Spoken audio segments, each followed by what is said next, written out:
Hey, how's it going, everyone? Before we get started into this next episode, I want to give a big thank you to those of you that have decided to sign up for the Extras membership at my Buy Me a Coffee account. If you haven't yet and you want to, just go to my website at falconrychronicles.com and click on the Would You Like to Support link at the top of the website, and it'll take you to my Buy Me a Coffee account. There you can sign up for the Extras membership, and for just $10 a month, you'll get at least one, but usually two new exclusive episodes that only Extras members have access to. And one of those is also usually a video episode as well. So if you want to hear more content each month and would like to contribute to the sustainability of the podcast, just go and sign up, and we'd love to have you. And now, on to this next episode of the Falconry Chronicles podcast. I think with the hoods, the thing to keep in mind is just baby steps. You know, you got to know that your first 10, 15 are probably not going to be anything to write home about. And, but if you stick with it, it can be super rewarding. I mean, it's really neat to be able to craft this little piece that's so integral and, special to our and important to our sport. You know, I mean, it's beautiful. They're beautiful, and they're functional. You know, I mean, it's really great to be able to make them once you get a hang of it.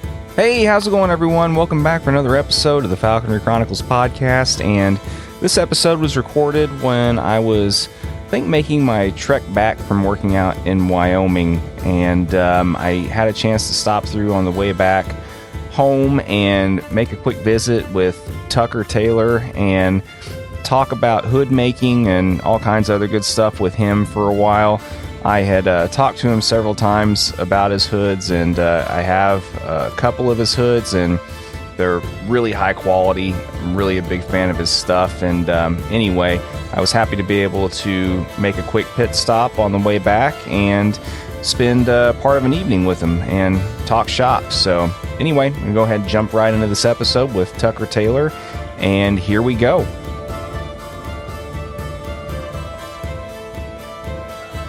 No, this was a good choice, man, with the beer. I'm glad that you chose this for the tiebreaker. Like I said, I'm a stout and a porter guy, and normally, like, I get ultra foofy with my beer. I usually like chocolate stouts and other foofy stuff like that, but in this case, the oatmeal cream is hitting the spot, man. It's just right. Yeah, it's fun. I like a lot of like coffee stouts and stuff like that too. Yeah. So yeah, I do perfect. too.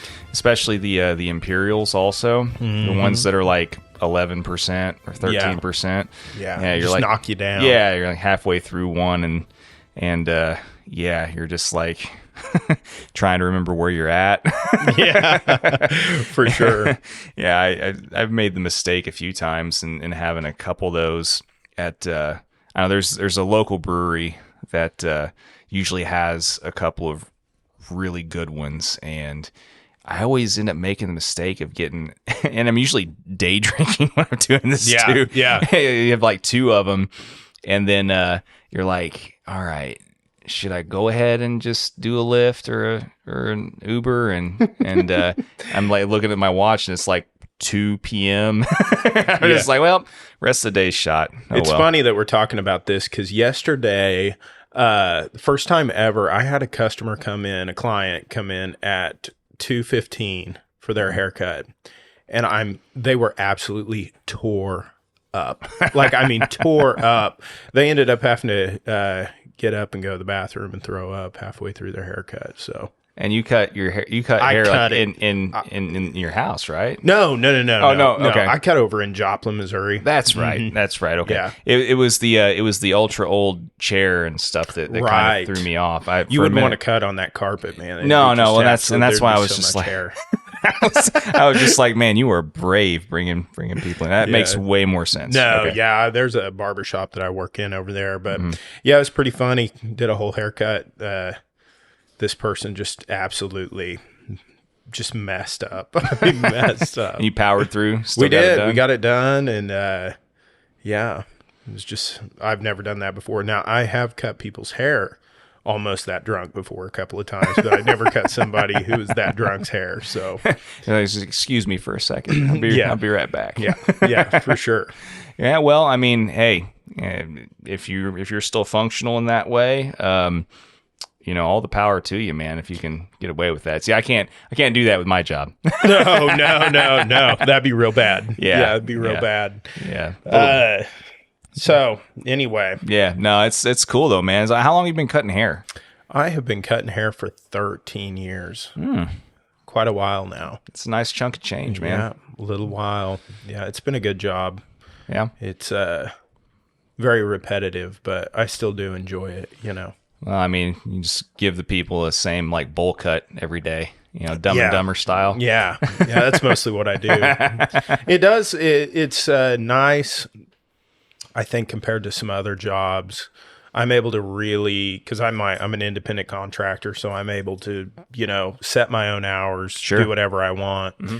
And for the falconry, it has been good in that respect, to be able to go in at 11 o'clock if I want to, Well, sure. Yeah. I mean, there's a lot to be said for that, being able to, say I'm only going to work from like 11 to 5 today or 11 to 7 or whatever's going to work out to where you can, fit in a nice hunt, the first few hours of your morning and all that kind of stuff. Mm-hmm. So, yeah, I don't blame you, man. No, I mean, that's, like I said, getting a chance to do that is worth its weight in gold. And if you're able to have a career and continue to enjoy a career that allows you to do that, I mean, all the power to you. Yeah. It's been nice. It's been nice for sure. Yeah. But, well. Yeah. I mean, so remind me again too, you said you were originally from, Wyoming also, right? Well, actually I'm originally from here. Gotcha. Yeah, I'm from Southeast Kansas. But I lived out in Wyoming and Idaho for about 5 years. Gotcha. Okay. Yeah. Yeah. It's always, it's always hard for me to keep people's like timelines straight, with, for sure. With where they kind of, there's so many falconers, especially that just are so well traveled in those regards. Yes. There's a lot of them that always end up living all these multiple places, and for one reason or another. It's not even always falconry related, but no, that's cool, man. I mean, like I said, if you've been able to afford to, so that means you got into doing this career whenever you're in your early 20s then, right? Yeah. Right around. Yeah. Right around 20. Yeah. That's when I started cutting hair. Is that something you always thought you'd want to do? Or Absolutely not. I was going to say, how did you fall into that? Yeah, not at all. So my mom was a hairdresser for 28 years and was really, really good at it. She was published and everything in magazines and stuff. And she always, through me just doing all kinds of stuff, I went and got, I went to EMT school. I worked at a rock quarry for quite a while. I did all these different things. And I just never sold cars. That was another one that I did for a while. And that was actually the one that I did leading up into going to hair school. But through all these things, my mom was just always like, hey, you should go to hair school. You should go to hair school. And I was like, I do not want to go to hair school. I mean, it was the last thing I wanted to do. So finally, I ended up actually selling a car to a lady that owned a hair school. And she was like, hey, you should come to my hair school. And I was like, okay, that's it. I guess it must be meant to be. So I went to hair school and just kind of fell into the barbering. And so after I got out of hair school, so I'm actually a licensed cosmetologist and barber. But when I got out of hair school, I went and got my crossover license and everything into barbering. And then it was kind of when there was a resurgence of like those old school styles, lots of comb overs and stuff like that, pompadours, that kind of thing. I came in like right on that wave, and I was the first person in Joplin really doing that kind of thing. And it just took off like wildfire, and, I've just kind of been doing it ever since. And then I cut hair in Idaho as well, in Driggs, in Teton Valley, and it went really well there. But that's kind of like fish in a barrel. You know what I mean? They don't have anywhere else to go. Sure. So, Well, yeah, I mean that's just like anything else. If you can do something or find a niche doing something and make stuff work in that regard, I mean, it gives you even that much more flexibility too, because absolutely. I mean, people have to mold their schedules and stuff to yours. Yeah, and that's what I've done. I'm really lucky that I'm very close to a lot of my clientele, and they all know that I'm a falconer. They know I need to go and do that stuff. And like, seriously, most of them, even if like I lost a bird or something, I know I could call them all up and be like, hey, I lost a bird. I'm not going to be coming in today. And they'd be like, oh yeah, go find it. Well, that's, you must be pretty decent at it, because that's pretty forgiving clientele. Well, I hope I am after 13 years. My gosh, if I'm not halfway okay at it, then I'm in the wrong gig. But yeah, it's been really good for me. It's been a good thing. Yeah.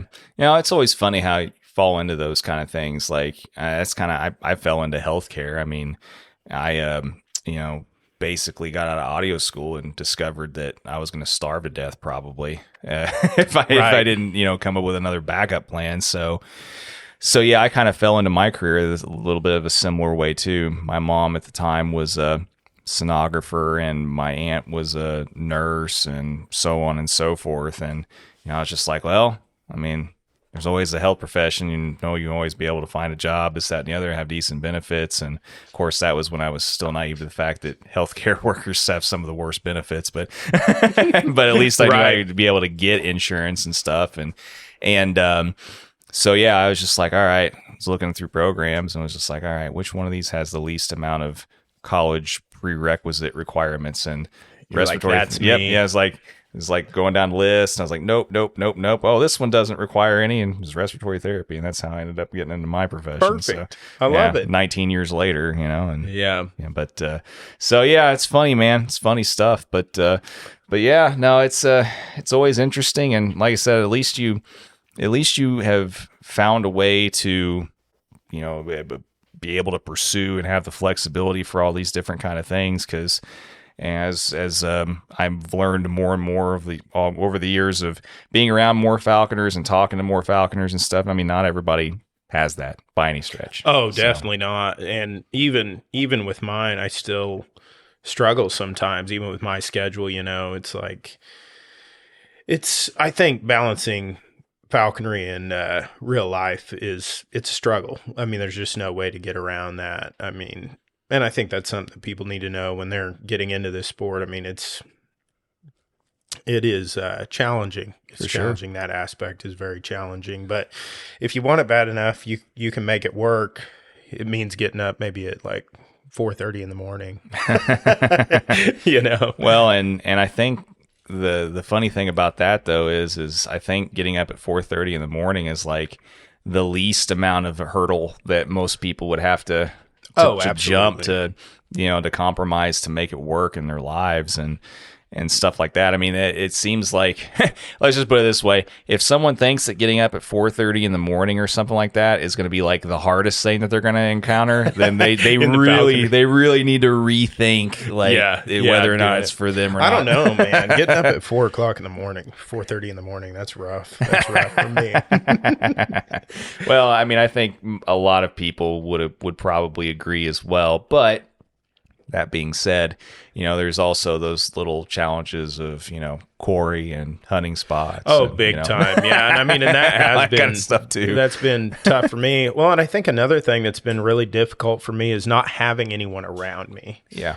And when I say I do have some people, but I don't have anyone that's like close to where I can be like, hey, dude, I need you to come watch my bird fly, see what it's doing. Somebody that has like more experience than me, and kind of how we've talked before we started this. It's resources. Yeah. Exactly. I've been, really focused on falcons and long wings, and, learning to, or I should say trying to fly them.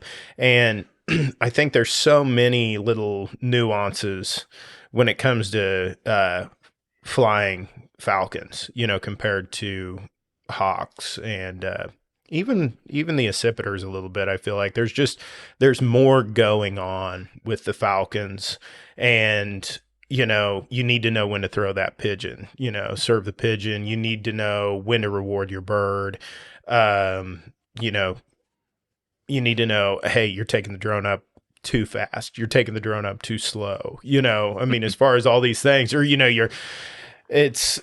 there's just a lot more moving parts where it would be so awesome to be able to call somebody and be like, hey man, I should come look at this and see which. Yeah, for sure. And the unfortunate aspect of that is that, the long wingers for the most part are becoming more of that dwindling like commodity, the lower percentage of the falconers that are still practicing, because for the obvious reasons. I mean, there's not very many places left in the country where it's like easy to to start flying long wings and stuff. The type of quarry or the prey base plus the types of areas that you can fly that type of bird in, it just keeps getting smaller and smaller and smaller every year, the amount of choices that you got. Right. And so yeah, I mean, unless you're living in that small percentage of different areas that it's still easy to do and stuff, you're kind of going to be SOL, spinning your wheels. I mean, I experienced the same thing to some degree. Which I do have. I have some amazing falconers here within, an hour and a half of me. But it's still, just throughout the work week when you're droning a bird, it's hard to, an hour and a half, that's still a little ways to get together. And, just if you've got a question, but I have had, I've had so many people help me, and I've been so fortunate to just have so many great mentors and friends, that I can call up at any time and ask all the questions I want, Sure. It's been great. Sure. Yeah. And it's like I said, it doesn't matter what species you're flying. That's always, just, it's an indisposable resource if you got that. I will say that I do feel like with long wings and some species, it's a lot more important to have that one-on-one resource. Absolutely. For sure. Yeah, I agree. But yeah, so it's been fun. I'm still really figuring a lot of that out. It's it's an ongoing thing, and I just think that the falcons aren't one thing that you just can't learn it overnight. It's not like your first one may not turn out, I mean, what type of falcon were you trying to fly on what type of quarry? Well, I'm going to embarrass myself. Well, and that was part of the problem, was being so isolated. And that was kind of before it was before I'd met the Rob Summers, Dan Murray, Vahe, just to name a few, those people that really have helped me, have a better idea of what I'm trying to do, And some of it was also when I was young and, money was still tight as far as, getting drones and GPS telemetry and all those kinds of things. And I was just reading the old books, that was what I was able to do. And I was going out and trapping prairie falcons and just trying to train them like you would a tiercel peregrine or something, which a lot of times, it just, because in a lot of the old falconry literature, they just talk about training with a lure, you know what I mean? Yeah. And you just, put the bird up, let it go up higher, and then throw out, the lure, and then do the next thing. Or do that the next day and build upon that. And it was just a train wreck. My first few prairies, I was able to, I was able to man them down good and everything like that worked out. But just whenever I'd get to the waiting on thing, it just fell apart. And then, also not knowing a lot of people to come up here into my area. And for the people listening, Southeast Kansas, if you've never been here, I'm, not far away from the Ozarks. So you're starting to it's not like your Western Kansas, flat. There's, we have a fair amount of trees. There's still some farmland and stuff, but it's, smaller, fields, and then there'll be a tree row, and then there's another, small to medium sized field. So I was like, man, am I just wasting my time anyway? Can you even fly a falcon here? There were just so many things that I didn't know, and I really didn't have anybody to talk to or ask questions to. So I think that kind of stunted me for a long time, and starting to get a handle on it now. I've still yet to be successful with a falcon, but I've had a lot of fun and learned so much. And every year I just kind of build on that. And I mean, I'd be the first to say I'm definitely no falconry god. I have lots to learn and not a lot to brag about in that regard at all.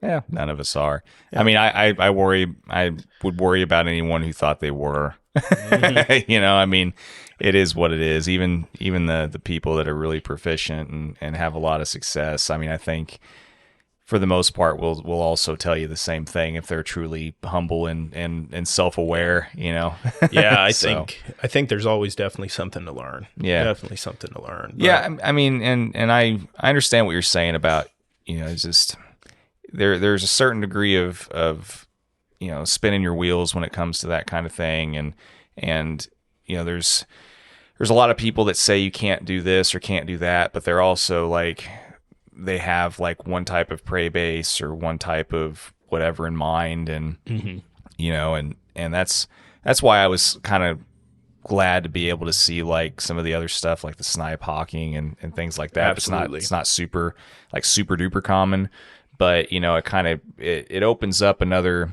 dimension of some possibilities of what you might be able to do with a long wing and in other types of areas and stuff. I'm not saying that you're still not going to have more challenges than if you went a traditional route in a lot of these areas, like red tails on squirrels or something like that or whatever. Yeah, I mean there can always be there generally is a bump in the road somewhere, but and I'm not downgrading any of those forms of falconry either in any way. It's all I'm saying is with the falcons, there's just a little bit more to it. It's totally you can get to these. I think with the falcons, you get to these spots where you need to do the right thing. Yeah, you know what I mean. You need to do the right thing. Don't do the wrong thing. Yeah. Because if you do the wrong thing, you can really screw yourself up really fast. I'd say that's the deal. You can, if you're making wrong decisions in your training with a falcon, it can go downhill really fast. Yeah, especially if there's like a couple of your species, like your jeers and your prairies and stuff. Yeah, especially so too. I've heard. Like I said, I've not flown a peregrine yet, but I've heard from multiple people that they're a little bit more forgiving than some of the other species. Kind of like, it's just kind of like what you hear with certain accipiters and stuff too. I mean, it is what it is. I mean, ultimately you're trying to not screw up anything with any species too awful much, but and I think it's at the end of the day, I mean, there are definitely tendencies of these different species, but every one of them is so different, and I mean, that's, what a lot of us love about it is every bird you get is going to be different. Yeah. And they have their own personalities, their own quirks that you have to get around. And I think that's the mark of somebody that really knows what they're doing, is to be able to pick up on those early on and make the right decisions, and what's going to be best for that bird. Yeah, and being able to read each individual bird and not try and paint a broad picture. With this is a prairie, so I've got to do things this way, or this is a this is a red tail, I got to do things this way. I mean, doesn't matter what the species is, every bird is so individualistic, and they really has are their own personalities. They really are. But yeah, no, it's like I said, I feel your pain. I keep telling myself one day, before my falconry career ends someday. I mean, it's barring early death or serious injury or something like that. Let's hope not. I am going to, make sure that at some point in time I have at least one good one good season with the bigger long wing at some point. Absolutely. I think But, so many of us want that. So yeah. many of us want that. Yeah. And I'm sure you will. Yeah. I'm sure you will, man. Yeah, well, as you said, man, it's a common theme, where there's a will, there's a way. And, hopefully at some point in time, we'll be able to have the resources and time to make it happen. I've got a plan in my mind. It's just I've got other things I want to circle back around and do first. Yeah. So, Yeah, for sure. But there's nothing wrong with that. No, man. So I know we've talked a little bit about it, off the podcast and everything, but you talked about how you stumbled into your career. I mean, how did you stumble into falconry, so to speak, or how did you manage to get into that? Well, mine is, so many people say my side of the mountain, and I cannot, I have to say that did come into the picture fairly early on. I read that book and I was like, oh my gosh, be so awesome to have a little baby peregrine and keep it in a hole under a tree with me. But really my first encounter with falconry, and some people, I don't know what the documentary was, what part of it was or anything, but it was on the Discovery Channel, and I had to have been like 14, 15 years old. And there was a guy on there that had trained a peregrine to the lure and was jumping out of a hot air balloon. Okay. With the lure. And that peregrine came down after him, and they were using that to clock the peregrine speed. I'm sure a lot of people have seen that. I have, yep. Yeah, and I saw that, and I was like, oh my God, I'm going to jump out of hot air balloons with peregrines. No, but, and even in my 14-year-old brain, I was able to be like, I doubt that's exactly what it is, but it sure would be cool if you could have a bird of prey. And so I went online and I started looking around, and I can remember stumbling on Northwoods Falconry, and first thing, man, that I found the hoods, and I saw the falconry hoods, and some of you guys might know me. That's a big part of my falconry, is making falconry hoods. And I can just remember seeing it was a brown hood with a plume and lizard eye panels, and I was like, that is the coolest thing I've ever seen. And I was like, I have to make these, and I want to get into this. I want to get into falconry. And luckily, my parents were always super supportive of any endeavor that I had. When I was, at that time, I was super into horses, and I had been messing with horses a lot. And before that, it was reptiles. I was just absolutely infatuated with reptiles, and had all kinds of snakes and lizards and turtles. And like I said, I was just really lucky to have parents that were always like, oh yeah, let's do that. And so I can remember being like, Mom, Dad, I want to, I think I want a hawk.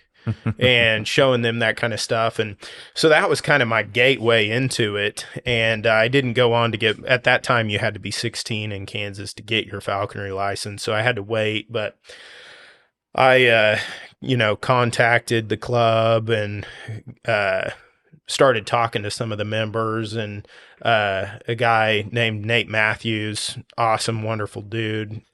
He agreed to be my sponsor, and came down. I can remember he came down and even was kind of, he came down for the day with his wife, and they were helping me study and, just going over stuff. And it was a great time. It was an exciting time. Very, very exciting. It was all consuming. Yeah. Well, and when you're still a teenager like that, you have the time in your life to let it be all consuming. You do as well. And I actually ended up, I was in public school at that time, and I got so wrapped up in it and everything that I decided to homeschool all through high school. So I was just able to delve into it more, because I was able to get off of school like 12:30 every day and just go chase squirrels in the woods with my red tail at the time. Yeah, you did have some supportive parents then. I Some did. pretty lenient Yeah, parents. they were awesome. Yeah, they were really, I was very, very, very blessed for sure. Yeah, I mean, most kids that are homeschooled. I mean, there's other Falconers that I know too that were homeschooled and did that whole route and are also homeschooling their kids, things like that. But usually that's the path that they're on from like beginning of school on. Like, Yeah. Generally speaking, you don't hear that very often where it's just like, I wanted to get into falconry, so like my parents just decided to let me, homeschool through high school. That's I think that might be a first. Yeah. Well, I think they could see how passionate I was about it. I mean, I was crazy about it. It was honestly all I cared about for a long time. Yeah. Well, I mean, it's cool whenever you're that young and able to have that much focus. Oh, yeah, it was crazy. I think, I started making hoods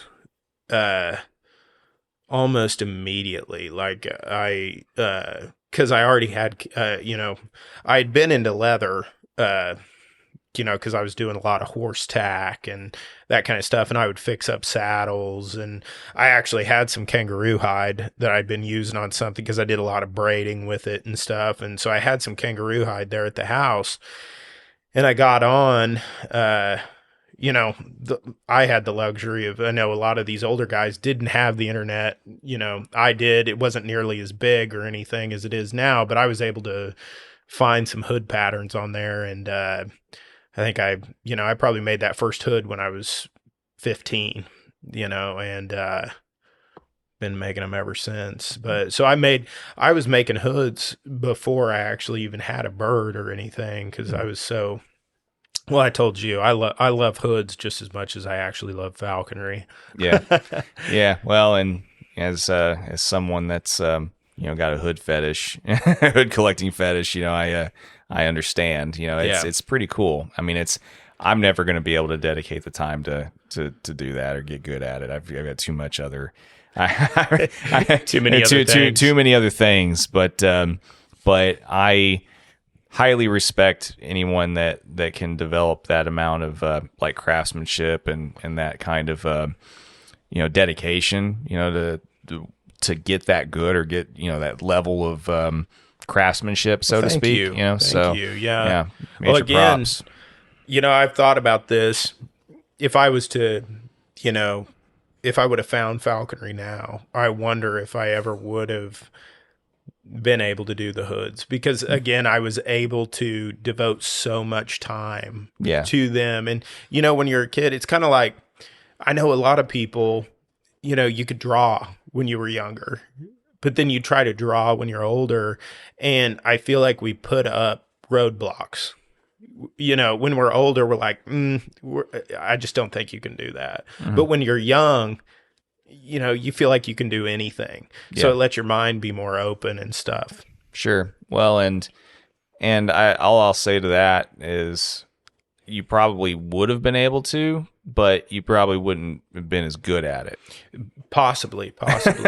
Yeah. It's kind of like, people that, start off with instruments or really anything else, or like you said, drawing or anything else. When you start off at a young age and you stick with it, and like there's a certain point in time. I know at least with me, unfortunately, there was a point in time where I know with bass and stuff, I start plateauing, and then life becomes life, and you get pulled in so many different directions. And I've got so many friends that are like professional bassists and musicians and stuff, and watching them, it's just like, man, I like watching him. That's what I could have been. You know what I mean? Like if I would have like still treated it like I was a professional musician, so to speak, even though I make a living at it, Right. But I think there's a lot to be said for that kind of outlook too. Yeah, I think it was really great that I was able to get into making hoods in that time of my life, because I was so young, and even though they were crappy hoods that I was putting out by all these hood makers standards, I was able to lay the groundwork for what I would later build upon. You know what I mean? Yeah, your first ones were supposed to be crappy. Yeah, yeah. I mean, like they were, but they weren't to me though at the time. I can remember that too. Like that's what I'm saying. I wonder if I could, if I was making them now and just learning how to use my hands, learning how to use the materials and stuff, if I would look at those hoods that I was making back then that I was so proud of at that age, and now if I would look at them and they just wouldn't be good enough to keep me going. You know what I'm saying? I do, because I mean, even whenever I was, initially learning audio and learning how to mix records and things like that, and all that kind of stuff, there's some stuff that I've went back and listened to, from, well, I mean, damn near a couple decades ago now, and I just listened to it and I'm like, ooh, I'm like blushing, I'm so like, it's right. like, right. I'm getting like so embarrassed listening back to it. We're so hard on ourselves. Yeah, we're so hard on ourselves. And I think increasingly so as we get older, we're just very, very hard on ourselves. And, but, back then I thought they were awesome. I was so excited, to make them and stuff like that. And I was proud of every single one of those. And now I look back on them like, Chris Lai, which Chris, I need to put braces in that. But he brought one to me and I looked at it and he loves it because it's it's one of, there's not a lot of my hoods from back then. I think Chris Price down in Arkansas, he has one or two of them from that time. Megan Duffy, she's got a few of them. I'm sure there's other ones out there. But I look at him like, oh my gosh, that's rough. Yeah. But, well, yeah, I mean, and the thing is too, is whenever you're a kid, I mean, it's like, go back to like the drawing, type of thing. When you're a kid, like if you're 6 and you like draw this picture, right? The odds are you're not going to have somebody walk up to you and be like, wow, what the hell is that? That kind of thing. Yeah, unless you're just an absolute prodigy. Yeah, exactly. And I mean, most of the time, your parents are going to still try and be encouraging or nice or whatever, and not like, just go like overly art critic, right? They're going to be supportive and stuff still or whatever. Absolutely. But then as we get older, that changes. Yeah. And I mean, there comes a time where you have to start being more realistic about where you're at with certain things, and especially if you're like, hey mom, hey dad, I'm going to be a professional artist, kind of thing, and your parents are very college minded or very normal like career oriented stuff, and there's then like that the supportive like 6-year-old parents go away, and then you've got the reality parents coming in with the you might want to rethink that a little bit. That's a good idea. Yeah, definitely. That kind of thing, So, I mean, and so there's that factor that goes into that too. And I mean, by the sound of it, didn't really seem like you had anybody coming up, whenever you're at that age and being like, I had think this hood thing. I had tons of support.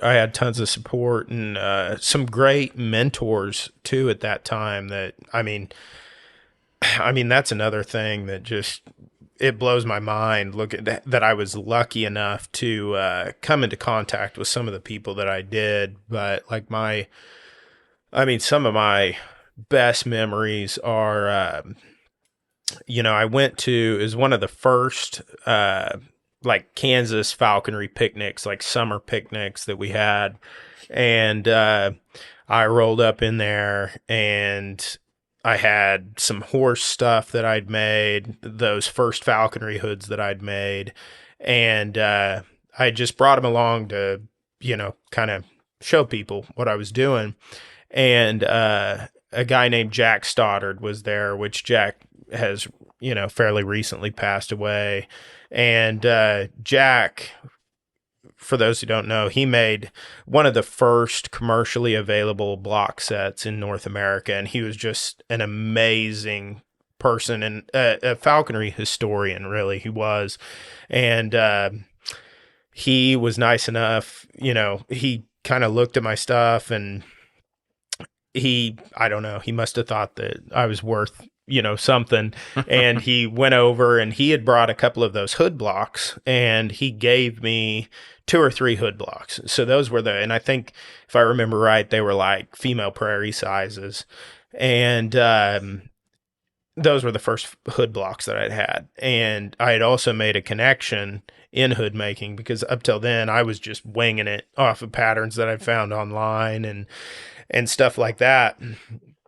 So he was my first real hood making connection, and I pestered the dog crap out of Jack Stoddard. I mean, I would call him every night almost, and we would talk about just the nuances of hoods and different things. And he really coached me all through that early developmental stage of my hood making. And even looking back on it now, it was very like his techniques totally different than what I use today. And but they were, they involved the patterns as you were making the hood didn't have a V cut out of the back of them on a Dutch hood. You actually cut the V out on the block. They didn't even have a beak opening on the pattern. His patterns were very, very old school. And that's kind of how I learned to make hoods at first. And, I made no telling how many hoods my first red tail wore, because I just made hood after hood after hood for that bird, just kind of refining as best I could. And then, but also Jeremy Bradshaw, Jeremy was one of the first, another one of the first hood makers that I was talking to, and just such a kind person. He helped me a ton with my hoods and everything. And so I was really lucky to get some mentors like that. I mean, I can remember Jack, I was so into this that he let me come up and stay at his house he'd let me come up and stay at his house in Topeka for a weekend, and my parents would drive me up there and drop me off, and then they drive all the way back up there to get me. And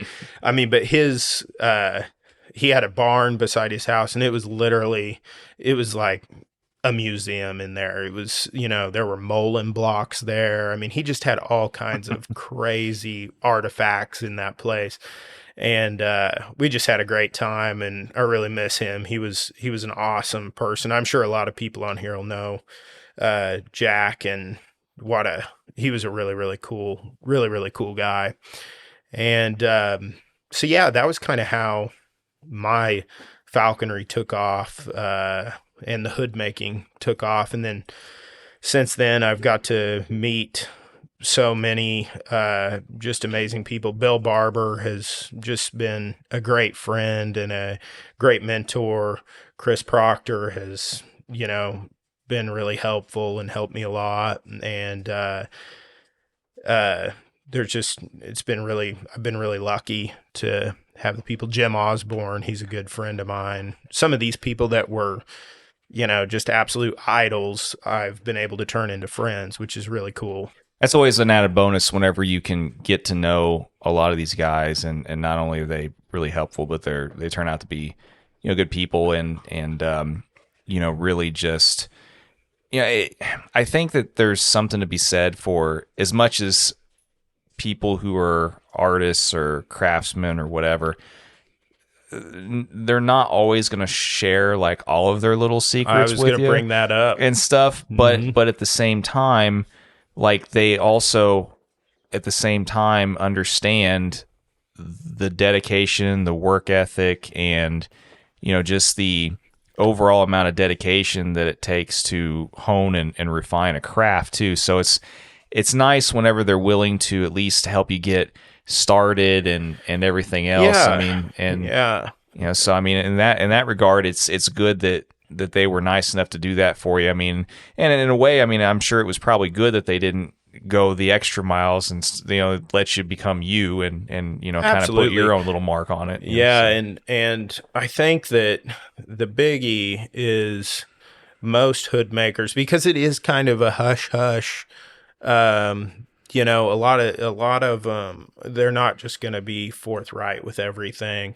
And I think the big thing is a lot of hood makers need to see that you're trying really hard. Not like you've made one hood but that you've been at this a little while trying to figure some things out on your own, which I do think is a good way to go about it, because so much of it you can figure out on your own. But then a lot of these guys, once you've put the effort in, if there's something that you're like, man, how do you do this? Or how could I make this better? Would you be willing to give me any advice in this area? Just give me a hint. Just give me a little hint. Just anything, they're going to be a lot more open than just somebody being like, hey, I've never made a hood. Could you teach me everything you know about making hoods? Because it is a big subject, with lots of, there's lots of little moving parts and stuff. And, it's a lot to cover. And I mean, and taking somebody on in an apprenticeship of any kind is a lot of work on that person's part too, and it can be rewarding for them, but it might not be as rewarding as it is for you, Yeah. I mean, it takes special people to be, I mean, like, I think anybody can, quote unquote, like teach somebody something, but there's some people though that are just wired to be in more of that situation. I mean, some people are just blessed with like an infinite amount of patience to be able to show people all these different things and stuff. And not everybody has that. And just because somebody is good at what they do doesn't necessarily mean it's going to translate to them being good at teaching other people what they do. Yeah, I think a lot of times it's actually that way. Yeah. A lot of times it is that way. But I've been just super fortunate, and I'm so thankful that I've been able to find people that were willing to help me out and show me some things. It's something that has brought me so much joy, and not just because I can make hoods, but also the friendships that I've forged through that are important to me. And Matt Agate is another one from the UK. Matt is a just absolutely fantastic human being as well, and super helpful, super friendly, and just a great guy, But I mean, there's parts of it like with hood making. I mean, most of the people, or most people that start out making hoods, they're going to use a stock pattern, like a tape pattern or something like that, and and kind of go from there. But and I'm not going to lie, pattern work is the most frustrating thing. I tell you, I've spent months on patterns and just tweaking and refining, and you tweak the pattern a little bit and you make a hood, and you're like, nope, that's not right. Then you tweak it again, you make another hood, and you're like, that's not right. And that goes on for a long time until you settle on something that works. And it's and really with the pattern making, that's something you almost have to figure out kind of on your own, unless you live close to another hood maker that's willing to help you refine the pattern. And it's a tough one, but it's super rewarding when you actually do kind of figure out, and it lets you get a deeper understanding of how these patterns work by, putting on 2 millimeters in this area of the hood. It's like, okay, if I do that, it's going to make the hood deeper, and it lets you know how you need to block your hoods. Do you need to block them forward? Do you need to block them back, on it? And it just kind of, like I said, it helps you have a better understanding of actually how a hood fits a block, how it fits the bird, and allows you to make it yours, Well, yeah, and once again, it's just one of those things that has to just come with an insane amount of experience. I mean, yeah, if someone calls you, we were kind of talking about this a while ago too, and if someone calls you and says, okay, I'm flying this species of bird, it weighs this much, and you're thinking to yourself, okay, well, by the sound of it, it might be this size, but technically it could be this size, and it could be tough. And it's like, yeah, I mean, like developing that experience to know which size or whatever you should kind of lean a little bit more towards, and that kind of thing. It's funny. You can always kind of tell the people that have been doing it for a while whenever you talk to them and stuff, because they're gonna like be a lot quicker to have that probable answer for that question and stuff. Yeah, definitely. And so well, and it takes a long time just because there's obviously so many species of birds, and it takes you making a lot of hoods for a lot of different birds to get to the point where you're able. And I know, a lot of these hood makers, they actually, they keep a log of, okay, I made this hood. It was a size 17 and it fit X female peregrine. You know what I mean? And, that's like that's your best, being able to record that data and keep it with you is so important, because then you can always go back and look on those notes, and that's actual data for you to be like, okay, that's what fit that one. It was around that same weight. More than likely that's going to fit it. And, eventually I think, like Bill Barber, for example, with Merlins, I mean, Bill makes a ton of Merlin hoods. Sure. Somebody's going to be able to call him up and be like, hey, I got this female Richardson. It weighs X. What kind of hood what size do you think? And he's going to be able to pop that answer out real fast and probably very accurately, just because he's made so many of those, experience. And there's people like, Jim Osborne. I know he's made lots of peregrine hoods. Jim's going to be able to, he's going to know his peregrine hoods, and not saying that Bill doesn't know his peregrine. Bill knows everything. he can make a good hood. He man. can. Yeah, and he's a great guy too. I love Bill. Yeah. No, and like I said, fortunately, most of these guys have been pretty cool guys to get to know and deal with. I mean, most of the guys that I've bought hoods from have been pretty stand up guys and stuff. But I mean, so out of curiosity, this is a question that I usually like to ask people too. After they've been kind of specializing in something, and especially something like hood making. Like, how many hoods did you feel like you had to make before you felt like you were like, all right, I think this is kind of like a standard or a kind of like a baseline of quality that like I could start operating off of? Yeah. It's funny because I started making hoods like when I was 14, and I continued making hoods all through my early falconry.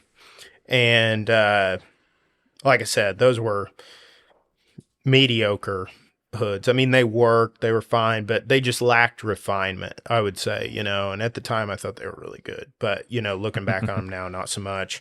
And then I stopped making hoods for, gosh, I don't know, probably 10 years. I didn't make a hood for a long time. And I picked it back up probably about 4 years ago. And I really, just having more of like that adult mind, I was able to refine things a lot more. And with, the help of my mentors and everything, I was able to kind of dial them in more and get them. But how many did I make?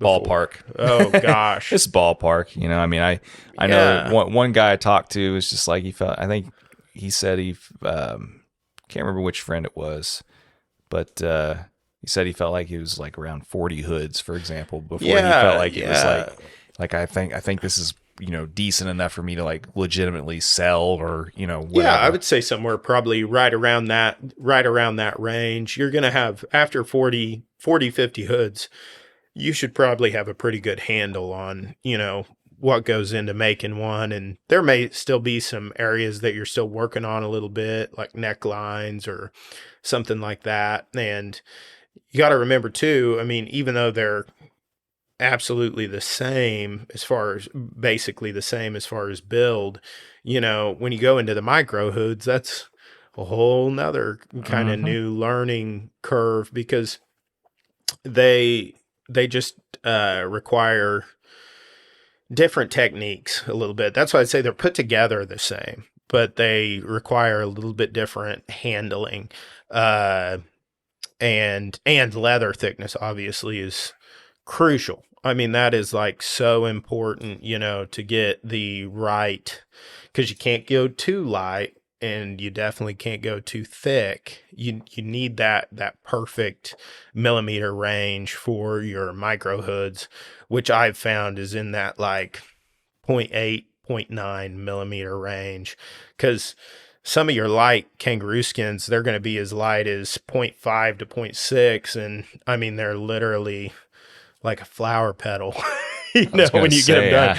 You can make them that are out of that light of skin, and they will work, obviously, but I'm telling you, they're just so light, so fragile that one wrong move with them is, they're done. And also when you get down into too light, which is something I had to learn from trial and error, was even a Merlin on that 0.5, 0.6 scratch, if they ever do scratch, they can actually poke a hole in it. Well, they can pop it in, cave in that, eye panel. So because it's so flimsy. Yeah, it's super important. But yeah, I would say probably to where they're sellable, probably 50 hoods. And I think after you make 100 to 120 hoods, somewhere around in there, if you're continually trying, because that, just like with all aspects of falconry, pretty much, there's always stuff to learn in hood making. I mean, you never are the best. You never, there's always something that you could do better or refine. And if you're constantly trying to do that, because that's one thing about me, I mean, it's really, and it gets frustrating to me sometimes because I'm so good at pulling out all the flaws in anything that I do. And I mean, that's basically all of my life is just, being super critical of all the flaws in my work and all the flaws in everything. I'm just that kind of a person. And but I do also think it helps you to continue trying to get better. And almost it's perfection it's just not attainable. There's no such thing.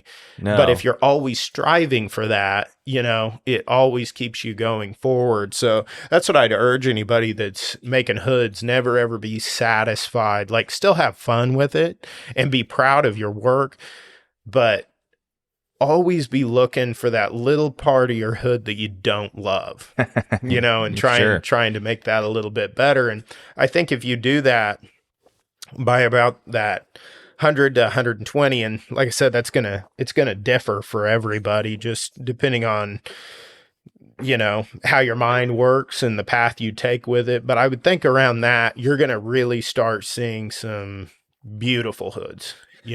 Well, and to kind of branch off of that a little bit too, like, I think that it's important for people to remember also, and people really need to understand that, and for those of the people out there that haven't really learned how to accept criticism too, there's any time, it doesn't matter what you do, any platform or any type of art style, anything that you do, whatever the case is, I learned how to deal with a lot of that fairly decently early on, simply because myself, like you, I was my own worst critic in a lot of ways. That whenever I had somebody else come along to tell me something I did sucked, then like it didn't bother me so much. You're like, man, I agree. It's like, yeah, I mean, I get it, but like, it never bothered me. Like, I won't say it never bothered me, because I think everybody goes through a period where they're learning how to, accept that. But right. But at the same time, like, as time went on, it never bothered me to accept criticism as long as someone was presenting it constructively. And it was just like, well, okay, I understand that it sucked, but okay, so how did it suck? Tell me more. Like, can you tell me like what about it exactly sucks to you, like Yeah. what could be improved, this, that, and the other, as opposed to just being like, this is a pile of garbage. Yeah, this is trash, and you're never going to be good at it, whatever. Yeah. Okay, well, tell me why. You need to have a reason why, you know. Yeah. And like, if it was presented in that way, I never had a problem with it. Absolutely. But like, it's people, I think, that are able to get better at their craft in any way, shape, or form have to learn early on how to deal with that. Yeah, and you know, I think it's so important. I think it's really, really important, definitely in hood making. I mean, you're going to have to, you know, you want that constructive criticism. And a lot of times, because obviously everybody knows the most important thing is that your hood fits the bird well. And all those other little things, like it goes on easy, it comes off easy, it doesn't pull feathers, it's, you know, fits really well around the, you know, the beak opening or around the gape of the bird and everything like that. All those little things, I wanted that. You know, when I would send a hood off, I'm like, okay, what's wrong with it, you know? And falconers will definitely tell you what is wrong with the hood. They will tell you. Most of the time, you don't got to track them down. Or anything. Yeah.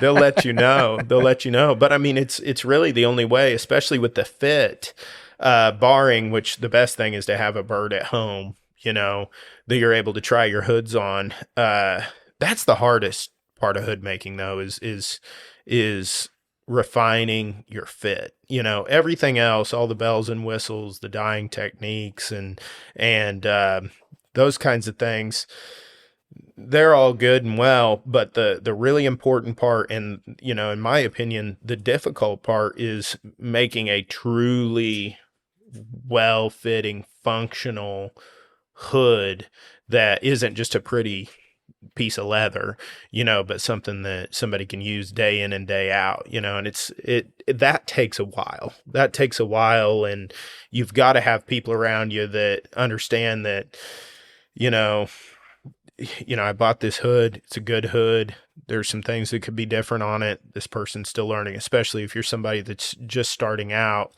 And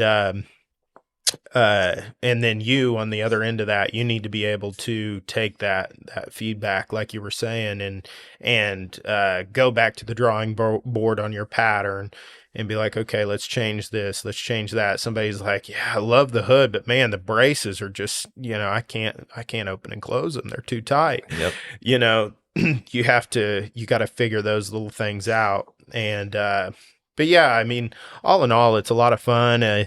Burnout is inevitable in hood making, I've decided. I think that all the hood makers out there that listen to this will agree to some extent. It's a time consuming thing, and even even people that are charging $250 for a hood,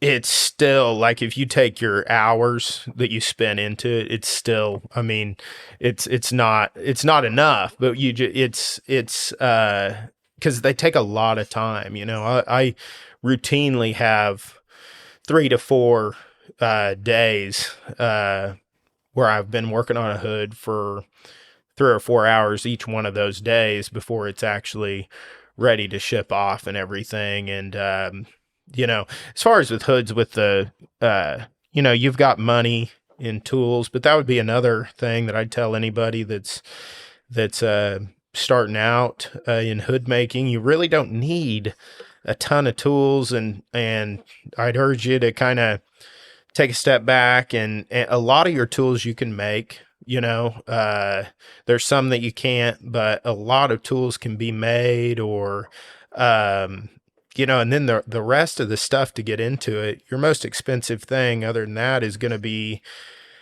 your hides. But then when you cut that up into, you know, when you cut one lightweight kangaroo hide up into hood patterns, you know, Merlin hood patterns, you're going to get a lot of hood patterns out of that. So it's really not what you're paying for in a hood and I'm not even saying this for myself, trying to justify or anything, but for all hood makers out there, because I know that some people struggle to realize, or to understand why this hood is $180, $200, $250.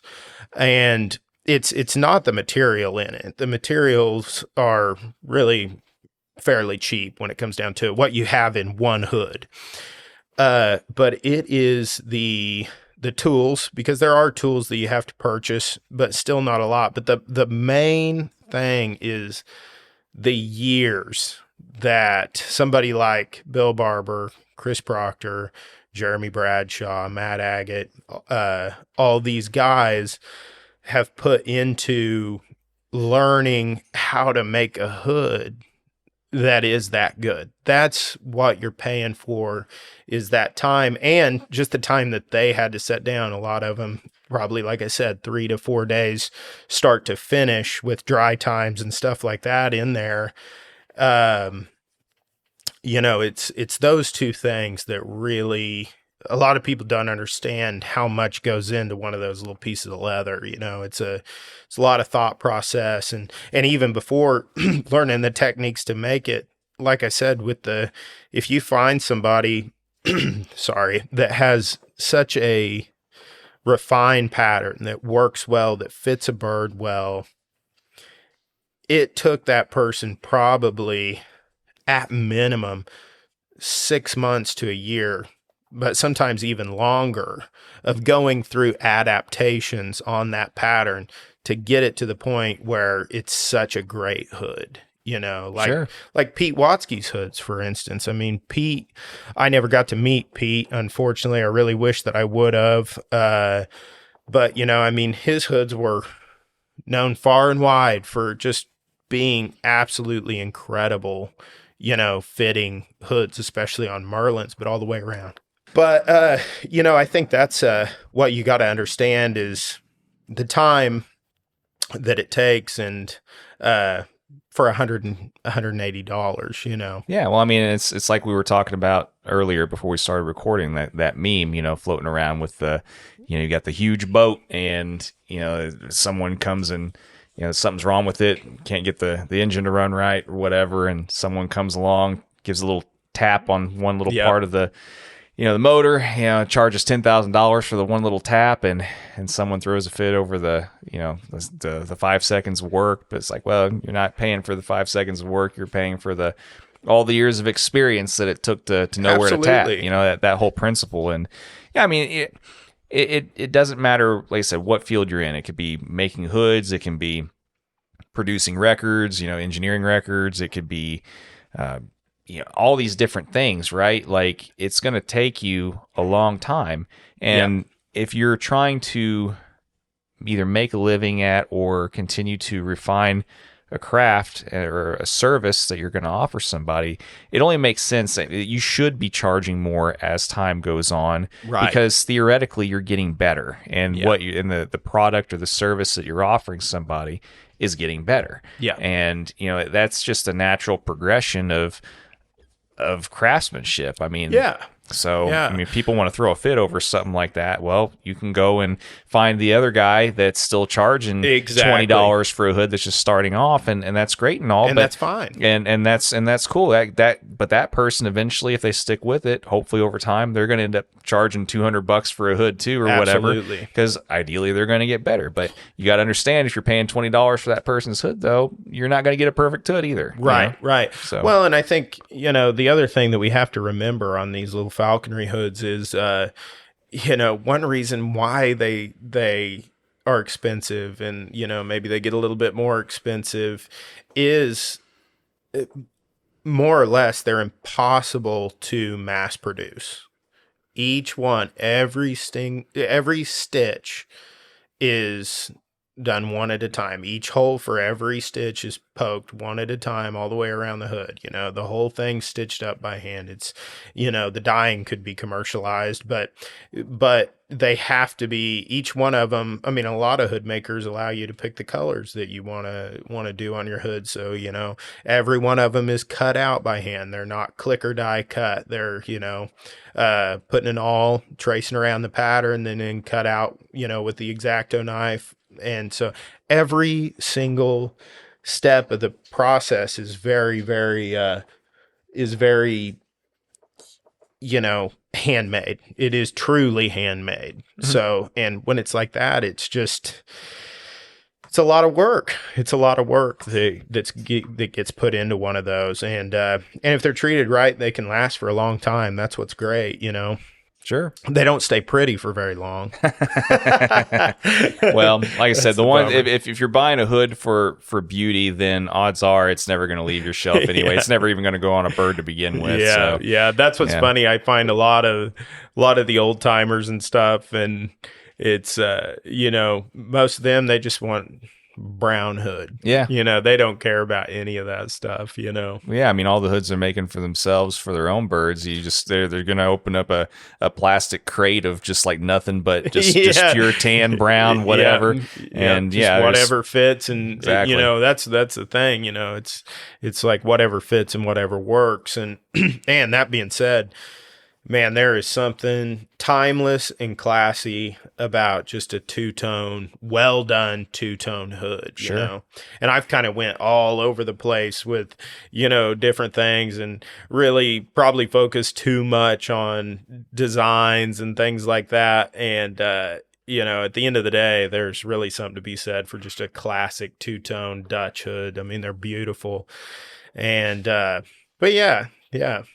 Yeah, no, it's like I said, it's always admirable whenever people can keep refining something like the craftsmanship of like hood making and stuff that, like I said, I mean, I hope that people keep sticking with it, because it's something I'm never going to be able to to even remotely dedicate the time or even attempting to even try and be good at, be self-sufficient. There's just no way. So, I mean, like I said, we'll discuss after this is over, which tones, the ones you're going to make for me are going to be and stuff. There you go. There you go. Yeah, I'll just throw that out there real quick too. Yeah. But yeah, man, no, like I said, I mean, I'm glad that it's something that for the most part you stuck with and have been able to refine well enough to, like I said, just you always know pretty much like with such a small community, the people that develop reputations for good quality stuff, you always hear their names floated around at some point in time or another. So, congrats on being one of those names. Well, I'm humbled to be. I don't for sure know how I got to that point, and because I'm certainly not the best. I've got a lot of learning left to do, and but I've been really lucky. I think really my favorite part of all of it is just the fact of being able to make the friendships that I have and connect with other, craftsmen, like Rich Burkois. Oh my gosh, his stuff is just amazing. And I can remember I've idolized his hood protectors forever, and now me and Rich are, we're good buddies, and I'm lucky enough to have 2 of his protectors and stuff like that. And it's amazing just to see what people can do. I mean, he's incredibly talented. Yeah. I've got some, let's see, a couple of hood protectors and a pocket link case from Rich. I've got a pocket link. I've got one of those too. Rich is definitely up there with, man, some of the stuff that he's able to do with, those I know the artwork and stuff on all that incredible it's stamping and carving nuts. And just a true artist, because that's the thing at the end of the day. There's some artistic stuff that goes into hood making, but there's different forms of art, and what Rich does is closer to painting or sculpting, I would say, than just, stitching together leather. And making it look pretty. Yeah, it's a whole other thing. It is. Yeah. And I mean, it's incredible stuff. But yeah, it's been really cool to be able to connect with some of those people and be able to talk with them about what they do and form those relationships for sure. For sure. Well, and that's just kind of the theme of falconry in general. Ideally, you develop some pretty good relationships over time, and the camaraderie aspect of not just the craftsmanship side of things and the other side aspects of falconry, but just falconry in general. I think it's one of the reasons why a lot of people stick with it over the years, and it's funny. Everybody finds their little communities to belong in. Yeah. Sometimes they don't too. I mean, and that's fine also. But anyway, well, before we get too much further though, I do want to ask you as far as like some of the other stuff that you've done in the past. Like I know we've we were talking about like where you live and stuff. There's like so many starlings around, and it makes for some good some micro falconry and stuff. But lots of it. But I mean, out of the different birds and stuff that you've flown, like what's been some of your favorite stuff to do? I mean, we haven't even really talked too much yet about, other than of course the bigger long wings, the falcons and stuff. But I mean, what other types of birds and other things have you flown? Yeah, things I've been successful with. Yeah. Well, if you want to put it that way, yeah. Yeah, I flew a lot of, in my early falconry, I flew a lot of Cooper's hawks. That was probably what I flew the most of. And honestly, it's probably what I've had the most success with. I had a lot of success with my first red tail, but around here we've got a fairly low rabbit population, so we don't have tons of rabbits around to chase. So that was mostly squirrels. We did lots of squirrel. I did a lot of squirrel hawking with my first red tail, and that went well. And then one of my other really, really good friends, Bill Brooks, he it was again early on. I was at a little Kansas hawking club meet in Dodge City, and Bill Brooks comes in. I didn't know him from Adam at that time, and his hair's all wild, and he's got this little Tiercel Cooper's hawk on his fist, and I was just like, it just had those buggy lizard looking eyes and stuff, and I was like, oh my gosh, I was like, I've got to get one of those. And and I can remember I was probably bugging the crap out of him. I probably wanted him to give it to me. And so anyway, shortly after that, I got a female. I trapped a female coop, and around here it was tough. And again, at the time I was so isolated, I didn't really even know what to do with it. So as you were driving around and saw, I mean, there's just car hawking all over the place around here, and I just didn't know what else to do. So I just started car hawking that female coop, had a ton of fun, lots of success with her. But then I was like, man, I really want one of those Tiercels. So I started getting Tiercel coops, and I car hawked them a lot. Which, I wish I could have more exciting stories for you guys, but a lot of car hawking in the beginning is what I did with Tiercel coops. And it was fun though. It allowed me to kind of learn how they work, and because everybody knows they've got a lot of quirks. And you said these are passage birds, right? Yeah. So whenever you were messing around with these passage birds, then I mean, were you doing much in the ways of like anti-carrying, training and stuff with them whenever you were doing the car hawking and stuff? Or? Yeah, what was weird though, I would do a little bit, like on the creants and stuff in the beginning. I didn't ever do like loads of it, and I never really carried. I never had a big problem with carrying. And actually, one of my birds, one of my Tiercels that I had, he got so I mean, he got so bad about when I'd be walking up, he'd let the bird go. So I started actually having to put I'd have to put my glove in my hawking bag until I'd got down there and dispatched the starling and everything. Otherwise, I mean, if I walked up there with my glove, he'd just fly off of it and come latch himself onto that glove. I did a lot of stuff wrong. I guarantee you. I mean, again, this is when I was like, 17, didn't have anybody around. So really, I just kind of did whatever I felt like, was going to work. And I'm sure if a lot of falconers would have been watching me back then, they would have wanted to throw up, but I had a lot of fun, Well, there's probably a lot of falconers that would have just been telling you to release it and don't ever like torture yourself with a passage coop ever again. I mean, that's usually the general consensus. Yeah, I know. It's real funny though, because, I hear a lot of that. And for some reason with me, like I have had a lot harder time with the falcons than I did with the coops. And I think it's just we all jive with different birds different. You know what I mean? Yeah, I've said that many times. I think that certain personalities are wired more to like have success with, different species just because they're like their personalities are almost like that species of bird. I mean, I've said that a lot of different times. I'm manic.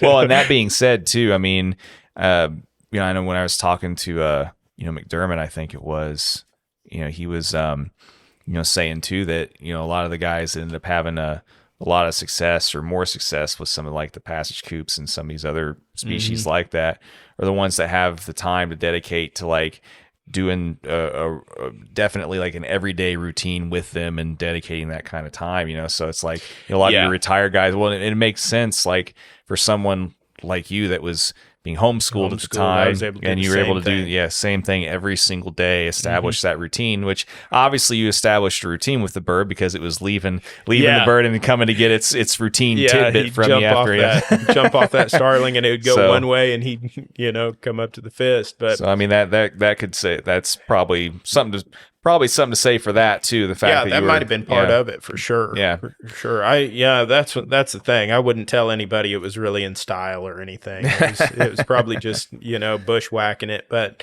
it was a lot of fun. I really enjoyed that time, and I miss that time. I miss that time when I wasn't as busy. I mean it has gotten more difficult, and I know, right?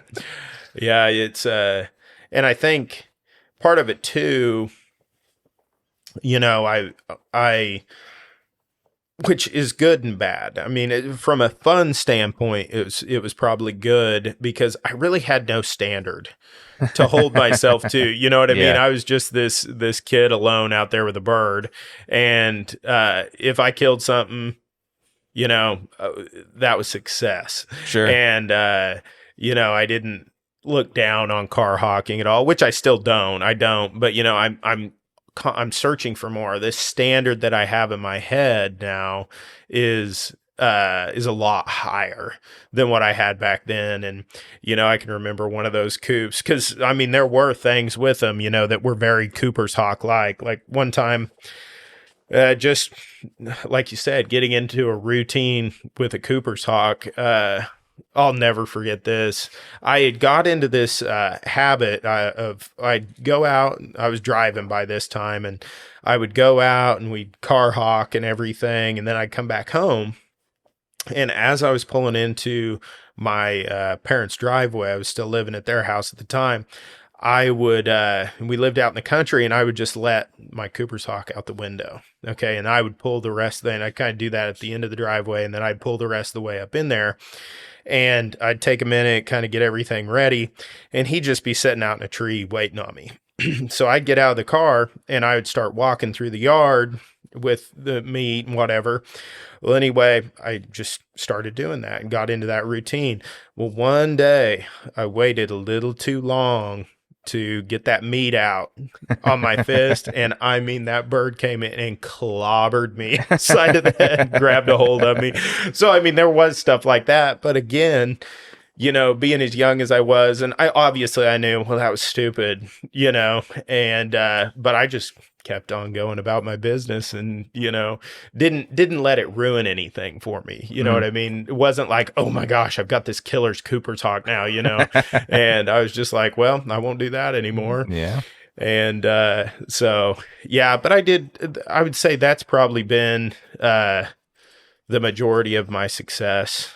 It's underwhelming, but well, I mean, I think that if you ask the majority of people, though,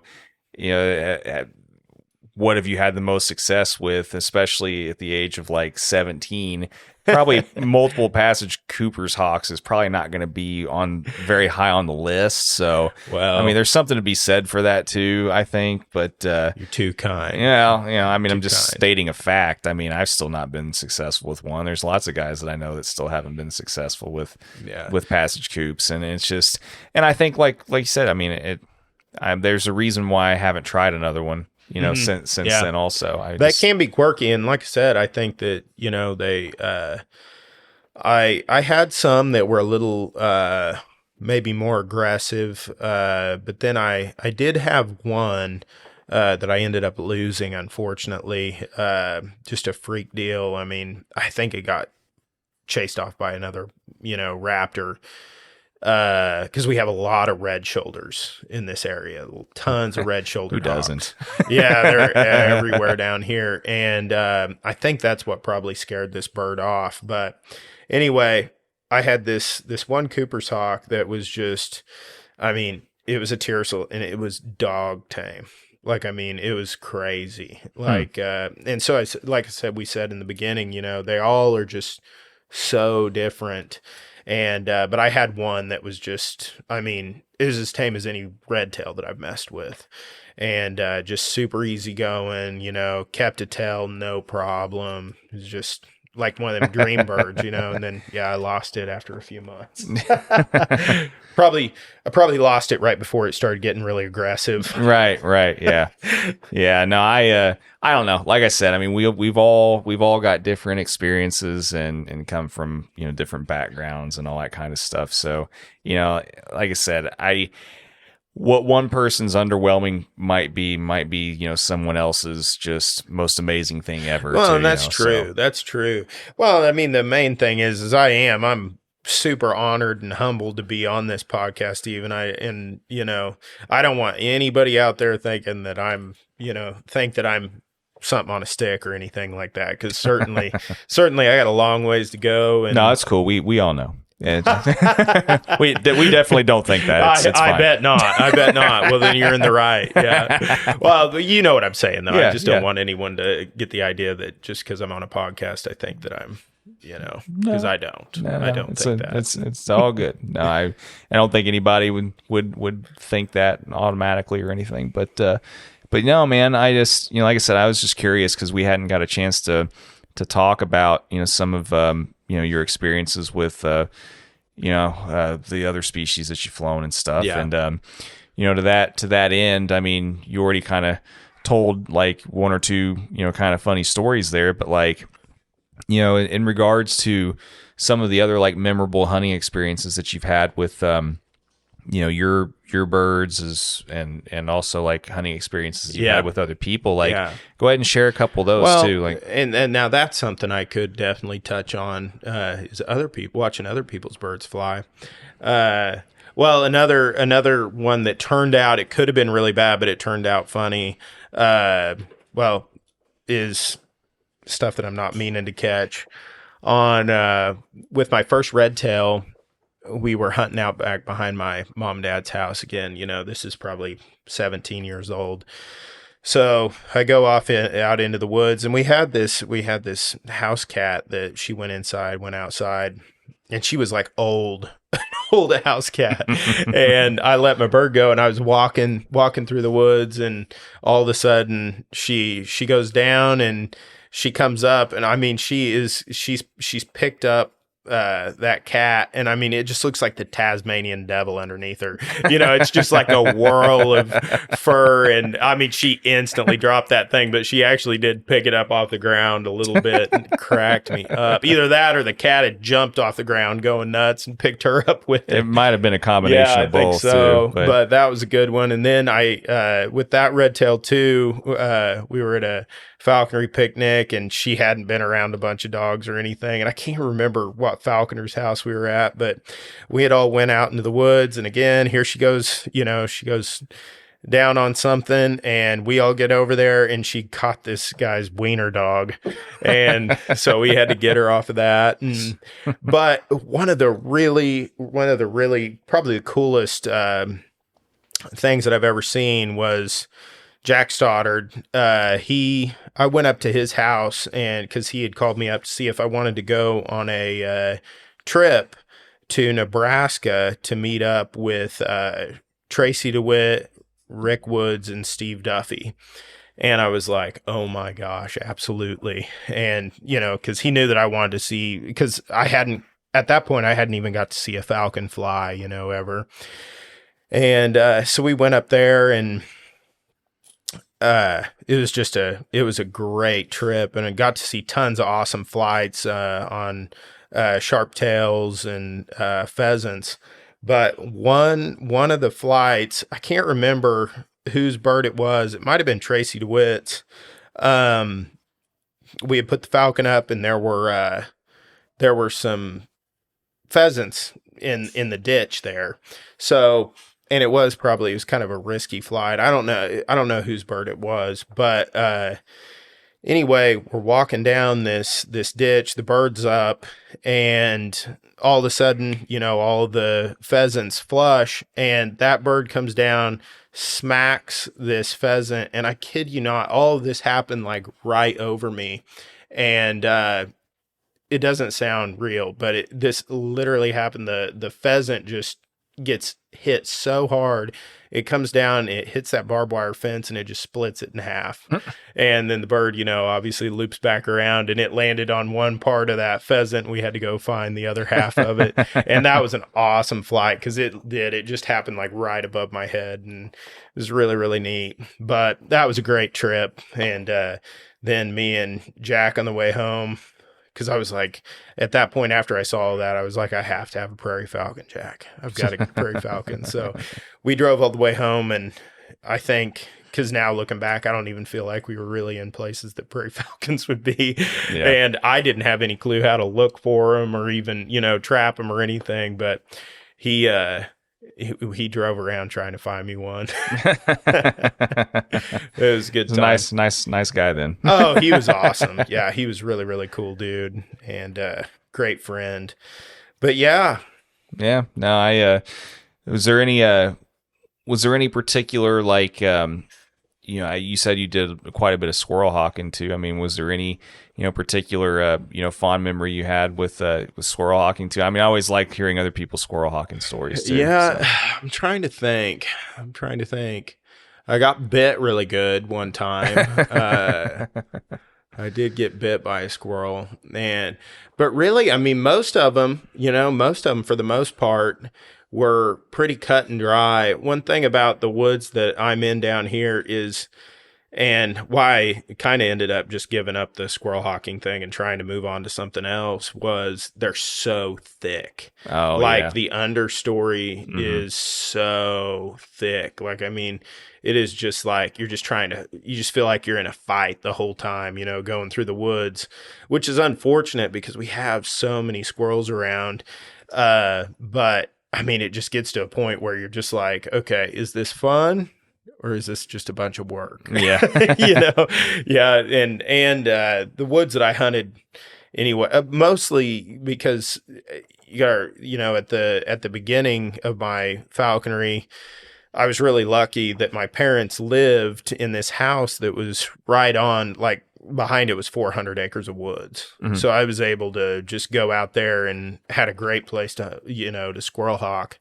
And But so it was really, really thick understory. But then the other thing was it was super bouldery and like rocky. It wasn't just like dirt. You know what I mean? It wasn't a dirt floor. It was really, Rough we have terrain. a lot of, really rough terrain back there. And, it just, after 3 years of doing it nonstop, I was like, I want to try out some. And that's kind of when I got into the car hawking, that's when that took off. And I was like, man, this is a lot easier than having to bat my way through those woods. Well, and that's why it's kind of a nice little transitional break for a lot of people during the spring, after just working your tail off. It is a lot of work for a whole winter. It's nice to be able just to putt around town and and just have a little bit of fun. But absolutely. Absolutely. Well, that's cool stuff, man. No, I appreciate you sharing all the details and tips and all that kind of stuff with the hood making stuff. I mean, there's so many little aspects of different things that, like I said, that for anyone that's thinking about getting in or learning a particular side craft or anything like that. I mean, I know, like, whenever I was learning certain things growing up, especially like music and all these different things, it was always nice to be able to hear other people say like certain things, so that I know that I knew at the time when I was starting to get frustrated as hell with myself, that it was like okay to feel this way or to take a break or take this approach or whatever. Absolutely. And I wasn't gonna like just be a total POS for kind of taking a step back. Somewhere you got to start somewhere, and I think with the hoods, the thing to keep in mind is just baby steps. You got to know that your first 10, 15 are probably not going to be anything to write home about. And, but if you stick with it, it can be super rewarding. I mean, it's really neat to be able to craft this little piece that's so integral and, special to and important to our sport. I mean, it's beautiful. They're beautiful. And they're functional, I mean, it's really great to be able to make them once you get a hang of it. And once you get a handle on them, they're really not, because I've made all kinds of leather stuff, all kinds. And, in the vast scheme of leather working stuff, they're not super difficult to make. They really aren't, they seem like they are in the beginning, but once you've made a few of them, they get easier. Yeah, I'll take your word for it. Yeah. I'll just take your word for it. There you go. Yeah. No, well, I mean, is there anything else that you want to discuss? Did we miss anything? Man, I think we've covered quite a bit. I think as far as falconry goes, speaking from, because you usually ask people for their advice. Yeah. So I will tell you, because I do think this is important, because it's something that I have got caught up in and made the mistake of, is either reading too much, like, and this is as far as falconry goes, the actual, not hood making or anything like that, but falconry goes. I think what I would tell anybody is pick someone that you admire and you feel like they do good, or that they train the way their birds fly the way you would like to have your bird fly, and go with that one person. Don't be reading a million different things, because you just get so scatterbrained, and you're going to just start second guessing yourself. And we all know that there are, there's multiple ways of doing this, and everybody thinks they got the right way of doing it. And I mean, and a lot of people do, but these recipes don't mix a lot of times. Yeah. You know what I'm saying? And it's exactly the reason why I hate using the word recipe personally. I try to, I catch myself doing it every so often, or starting to do it, and then I'm like, that's a naughty word in the falconry world. Yeah. You can't, gotta stop. Start training yourself not to, I have to remind myself, just stop using that word so much. Anyway, but or at all, really. But I agree, especially with like the long winging stuff. Like, with long wings in particular, I know that was a huge mistake that I personally made as well. And I just asked too many people for too much advice. Like you said, you really just need to pick that one resource and live or die by the one resource. Right. Because and that's the thing, and I love so many people in this sport, and I look up to so many people in this sport, and one person tells me one thing and I'm like, I love this guy, and I know that he wants the best for me, and you're like, and then you ask this person, and you're like, I know that they this person really wants me to do the right thing and everything. And then you just get this conglomeration of things going around. And I think it does lead to a lot of being like, is this the right thing to do, or is this the right thing to do? It leads to more indecision, and I think stress. In the end, more stress, and also you end up making more mistakes because of it too. Absolutely. That's just speaking for myself. I mean that. Oh, me too. I discovered that, and that's another mistake that I won't ever make again either. I'm not saying that people shouldn't get multiple opinions with different things, but there's right applications in which to do so. And learning how to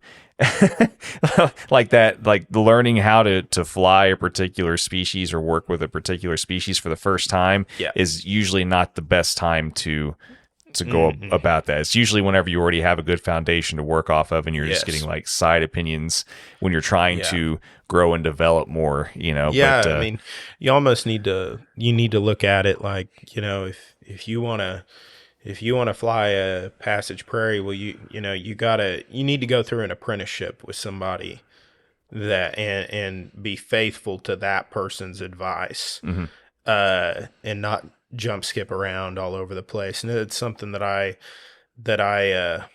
learned that I won't ever make that mistake again. And it is hard, especially when you got a bunch of friends, and how us Falconers are. We're all going to talk to each other, and you're going to say and this person's like, well, I think you should do this, and this person's like this. You need to stay true to that one person that is there for you every step of the way.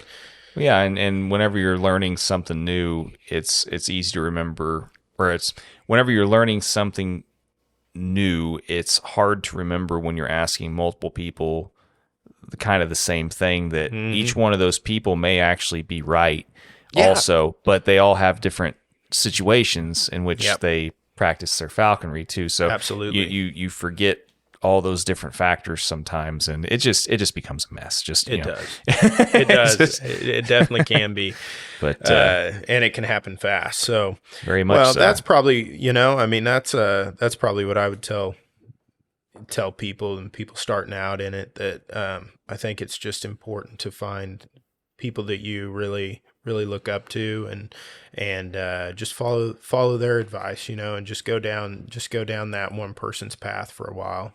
Yeah, and also go out of your way to actually witness in person that form of falconry that you think is going to be so amazing too, because as you might much as you can. Yeah, and you might actually see it, and you might actually be like, this may not be as fun for me as I thought it was going to be too.